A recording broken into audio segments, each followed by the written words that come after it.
Hi again. I hope that quiz was not too testing. I think it was straightforward enough, as most of them are. So I want to continue on about talking about professional youth work, the emphasis on profession here, and carrying on with Searcombe and originally Cohen's idea, and this idea around looking at profession from the perspective of it being a relationship, okay? So, like I already said, like we were saying, there's been many ideas, too many for us to discuss within one lecture, even 10 lectures, to be honest with you. There's been so many different ideas, which you'll see when you read Devlin's article that I put up for you. You'll see a snapshot of some of these ideas regarding professionalism, professional and professionalization over the years, again, which have been influenced by different things that were going on at the time, whether it be ideas around professionalism in the early 1900s, whether it be the idea of professionalism in the 60s and 70s. It depends on, what the social, political, economic and cultural context was in different countries at that time. And these are what form different sociological views and ideas in regard to professionalism. And you'll also get a good snapshot as well of some of these ideas if you read the article by Besant, the opening and deepening circles in regard to professionalization and professionalism. So just to carry on, so Searcombe looks at the idea of profession from this relationship perspective, okay? So that we can, and this is particularly applicable to us as youth workers, to the idea of youth work, seeing a profession and professionalism as being something that facilitates the relationship, okay? That we build our professionalism around this idea of a relationship and ethics, as well as we will see, and that we have seen, so that as we said already, that a professional makes a pledge of our commitment, which is the original meaning of profession, to profess, and very much something that we do as youth workers, that there is a relationship that both buy into. And by that I mean that the youth worker, for example, if we're taking youth work, that a youth worker buys into, and then that the person that you're working with, so for example the young person, that they buy into, okay? And that Searcombe says that a profession, his suggestion is that a profession can be defined not by a set of practices but by a relationship. So through that relationship we can see the idea of profession coming to the fore, okay? So what does this mean, or how does this look like, okay? So Searcombe suggests that we can identify profession through the idea of relationship, okay? That he says professional is not a status but a relational term, like a parent or a partner. So that when, for example, if we bring it to the idea of youth work, okay, that you have a young person working with a professional, but it's not professional in maybe the more common sense, some of the other ideas that have looked at professional, so not this sort of static, that it's a particular status, I am professional, there's a professional status here, but more like a professional is created through, so as a youth worker, your status as a professional, the idea that you're a professional is created through a relationship that you have with the young person and the young people that you work with. That's what creates the professional youth worker. That it's intentionally limited, okay, so that it creates a space, and again, this is back to youth work, that the idea of professional means that a space is created for a young person or young people to be able to safely disclose, talk about what they need to talk about, which is, so the idea of professional means that you are there as someone who can create that space, and that there is an idea of trust that can be built up there which is built up there through the relationship, in order for that young person to be able to disclose and talk about what they need to talk about in that safe space. That there's a code of ethics, also professional associations and training, and that there's recognition, okay, which leads to strategies being designed to protect the inner and outer integrity of that circle.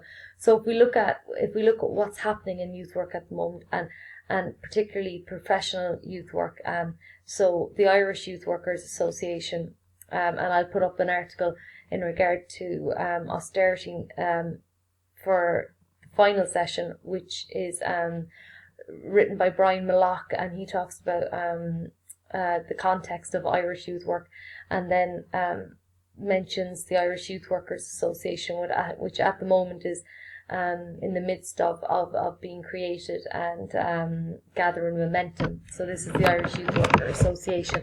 So they're creating a code of ethics, so guidelines about how youth workers, for which youth workers can refer to.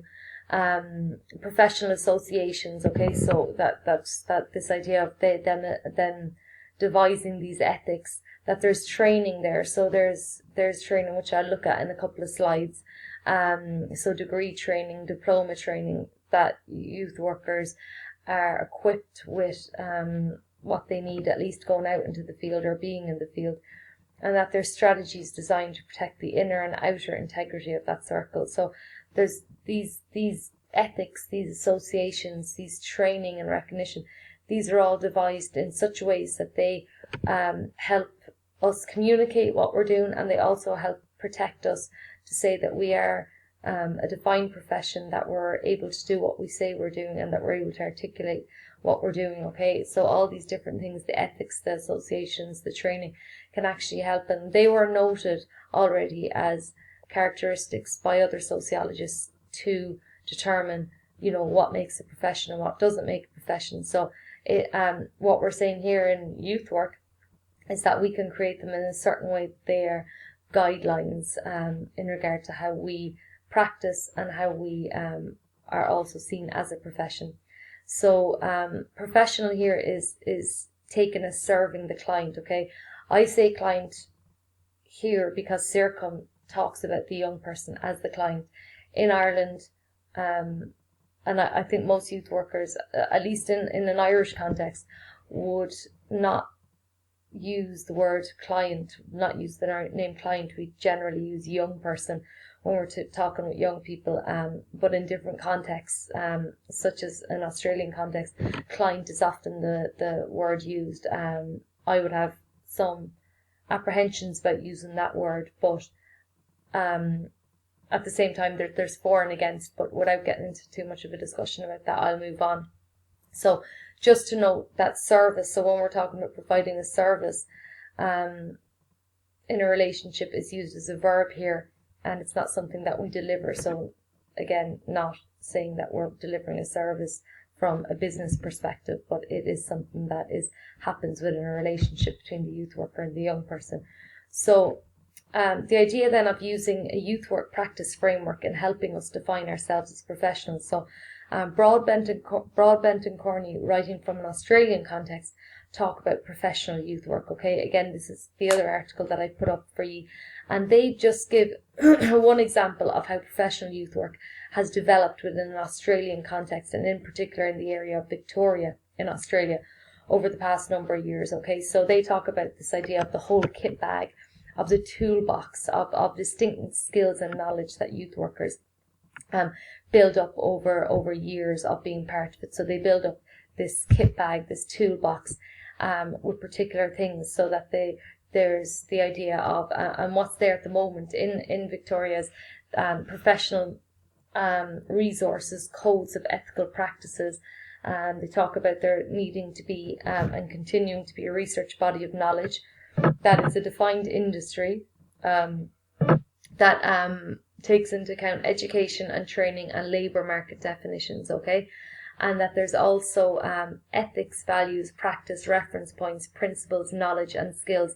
And these are all the various elements that we hold in our kit bag or our toolbox as youth workers. Again, just think about that in an Irish context. Think about that in a Greek and a British context. Do we have a certain amount of tools within our toolbox, or a certain amount of things that we can use in our kit bag at the moment as youth workers, and what do they look like? What do they look like? So moving on, talking about attempts in the past. So within Victoria, there's been attempts in the past to look at a professional organisations. I might come back to that in a minute, actually. I just want to finish off this idea of the kit bag or the toolbox, okay? So this idea of the toolbox or the kit bag, okay, that Broadbent and Corny talk about. So they talk about that, you know, we draw on the drama, we draw on the music. This is going back to this idea of what facilitates the process to happen. We draw on these things. So these are all tools described in previous sessions which help the youth workers support self-development, self-reflection, resilience and self-esteem. And they're another way of describing the activities that we do. So that we have this toolbox of cooking or baking or doing sports. These are all in our toolbox, okay, and are built over time in pre-service and in-service training, okay, and in our and provide for our professional development, and are providing supervision, mentoring, and good government policy. And this goes back to, this is when these are included then with our resources, our ethical practices, our research body. This is what makes up our kit bag, our toolbox. So it's a nice way of, it's a nice metaphor for us to use to say, you know, what's our toolbox? So in our trade, in our profession as youth workers, what do we draw on? What do we pull from? When we pull from these practices that we have laid out, from this body of knowledge, from research that's being done, from these skills that we have acquired over the years, from this training. Okay. Also, they talk about, Broadbent and Corny talk about the different professional organisations, associations, which I mentioned already, that have been set up in regard to youth work, okay, over the years in Victoria, okay. So there's a number of them there, and currently, if you go onto that website at the bottom, ywa.org.au, you'll find, it's a really good website. Go and have a look at it, and you can see what they're doing as an organisation in Victoria in Australia in regard to. So as you can see, there's a lot of characteristics here that I've mentioned, such as the training, such as the organisation, such as a tool bag, a kit bag, toolbox of skills that actually you could make a case for youth work very much being aligned with ideas of profession and being a professional, okay. So there's a lot that actually line up with us as being, okay, well, we do have a set of skills, and we do have associations, and we do have particular training that we do, okay, that we could acknowledge to actually define ourselves as a profession if that's what we want to do. So aspects acknowledged as critical to good youth work practice. So this was asked by the government of youth workers in 1997, and youth workers fed back and said that what's important is an understanding of social, economic and political context, professional values, ethics, codes of conduct fundamental in the sector, adapting work practice in changing policy environments, evaluation skills, need for training in areas concerned with workplace management, and the difficulty, the dichotomy of working in collaboration and in competition with other agencies. So in an Irish setting, that would be that we try and work with TUSLA, but we're also working in competition, okay? So, and these aspects are acknowledged in the climate, which is the same as ourselves, and this was mentioned in Australian context, the privatisation of the community sector, managerialism, and reasons why it is more necessary than ever to look at our values, practice and training, okay? So we looked at that idea of the kit box. So training for professional youth workers to work optimally with young people. The intensive, complex and demanding nature of youth work requires practitioners to demonstrate high levels of knowledge, skill and self-development, okay? So in order to do this, we need this training. So we need recognised training to happen. At the moment, over the past few years, there has been a variety of numbers of degrees set up in Australia, Malta, and different areas, and particularly then Ireland, Scotland and Wales, and we have, these are all accredited by Education and Training Standards Committees, okay? We talked about the Professional Association and what this can do, enshrining practices, principles, encouraging upskilling and good practice. So youth work is a profession, okay? So please think about the following. Consider what youth work is based on from what we've looked at. Do you think youth work is or can be seen by society as a distinct profession? What do you think? And I've only given you a brief snapshot, so please do look at the articles I've given you. One of the reasons this question has come into the spotlight in recent times, particularly in Ireland and Britain, is because of the economic downturn, which hit in 2008 and the massive cuts. So youth work sustained massive cuts. Why? Did they not know what we were doing? So if you can have a think about these questions, and then we look a little bit more closely in the next session. Thank you.